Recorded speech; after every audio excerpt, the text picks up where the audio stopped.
One of the most shocking aspects that came out of the interview with editors by former President Uhuru Kenyatta was what happened after the 2017 presidential elections and its contribution to the fallout between Uhuru and Ruto.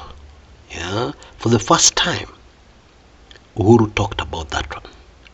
And it took most Kenyans who have been able to get this information already by complete surprise. Now, what the former president said was that after the 2017 presidential elections, Ruto was very determined, he was then the deputy president, that the government works very aggressively and in a brutal manner to completely destroy the opposition. That was at that time Raila Odinga and NASA. Now, according to my information, I happen to know that the fallout between Uhuru and Ruto started even before that. And this was probably the last straw. The initial fallout happened between 2015 and 2016. And it is believed by those who know that it had something to do with finances. And therefore it is deeply, highly sensitive.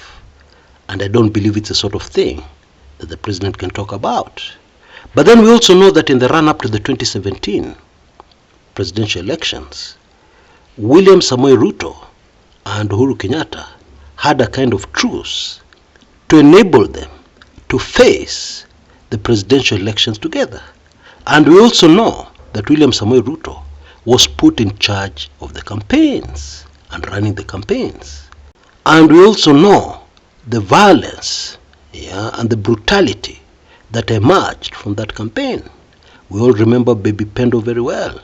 We remember the many, many other things which happened, including the murder of the IEBC computer guru, the late Chris Msando. You remember all that. Now, in yesterday's interview, Uhuru Kenyatta told us that it reached a point where he stubbornly refused to go ahead with this plan of completely destroying the opposition. And according to Uhuru, that was where he fell out completely with Ruto. This happened, according to my information, sometime late December 2017 or early January 2018.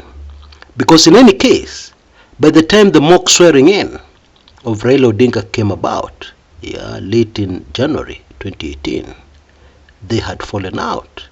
And that explains why the mock swearing in went on peacefully. Nothing happened.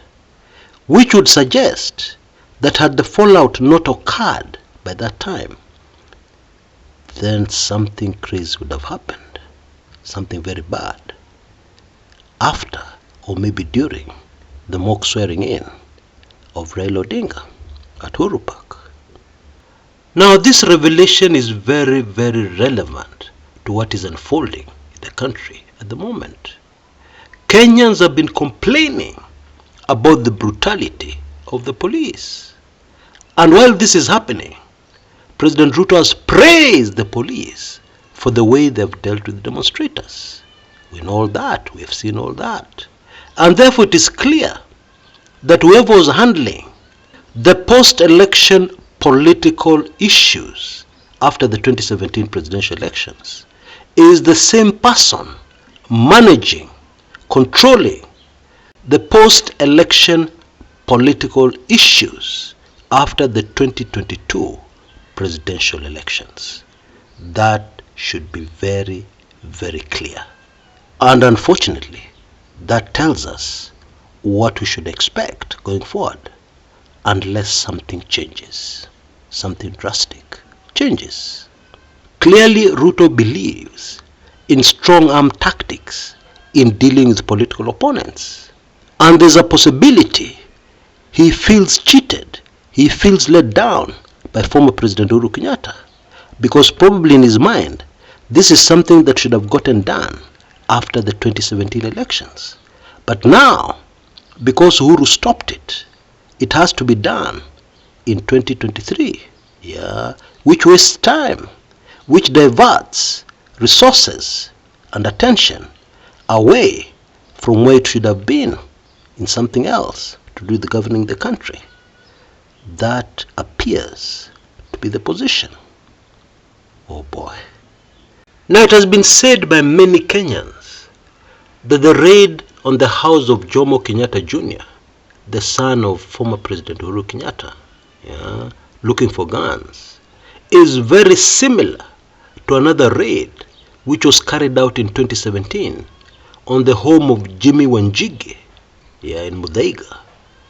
The similarities are very close. Okay? But it raises another very interesting and disturbing question. The raid on former President Uhuru Kenyatta's son in Karen was to look for guns. But the whole objective, according to retired President Uhuru Kenyatta, was to plant drugs. Therefore, the question is, was that the same protocol being followed in the home of Jimmy Wanjigi in 2017? Is this why the former president immediately knew when he heard that the police were looking for guns? The police wanted to look at guns.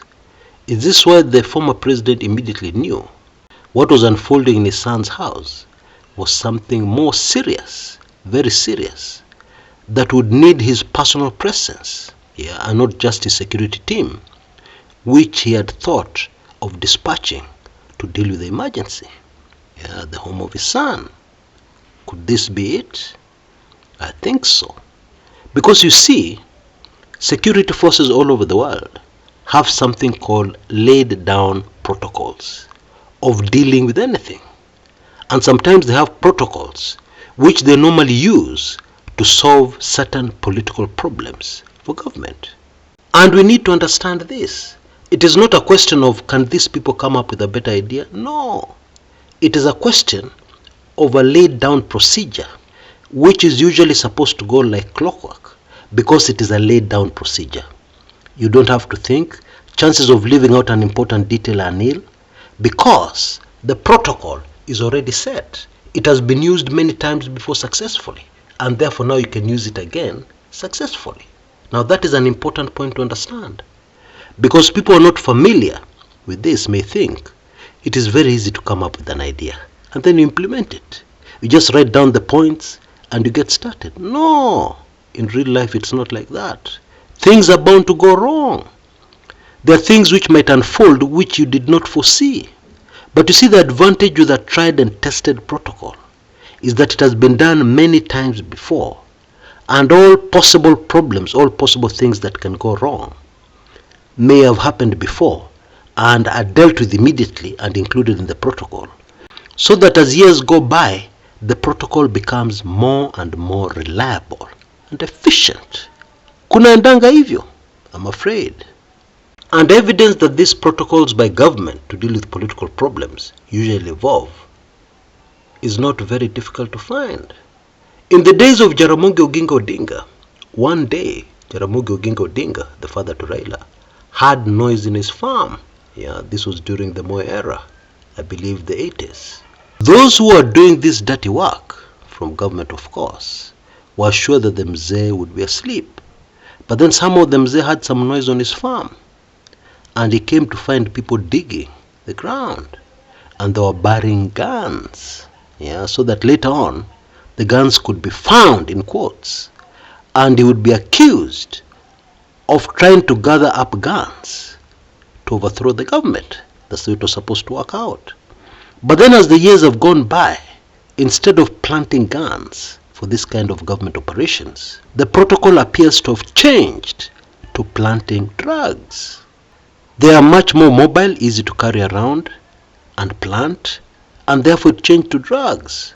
And that is why it is not surprising that in Pauline Njoroge's case at Watamu, the idea was to plant drugs. And now, former retired President Uhuru Kenyatta tells us, or rather told us during the interview with the editors, that the whole idea of people visiting his son's house in cars, vehicles, with Sudanese number plates was to plant drugs while asking for guns. And of course, it was the same procedure with Jimmy Wanjigi. Government protocols to deal with political problems. Now we need to ask ourselves a question.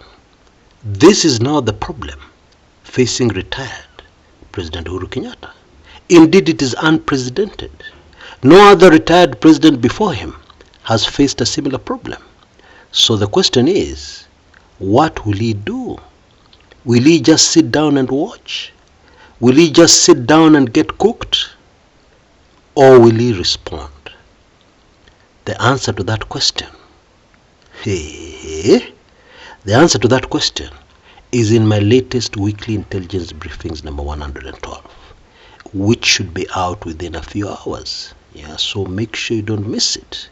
Here already you can see from the sneak preview I've given you, ni moto kuliko pasi 10 ya makaa. Now I believe you can see details on the screens right now on our very, very latest special offer. It's not as good as the previous one, but it is still under $10. Yeah, for only $8.95, you can get a whole year subscription to my Weekly Intelligence Briefings.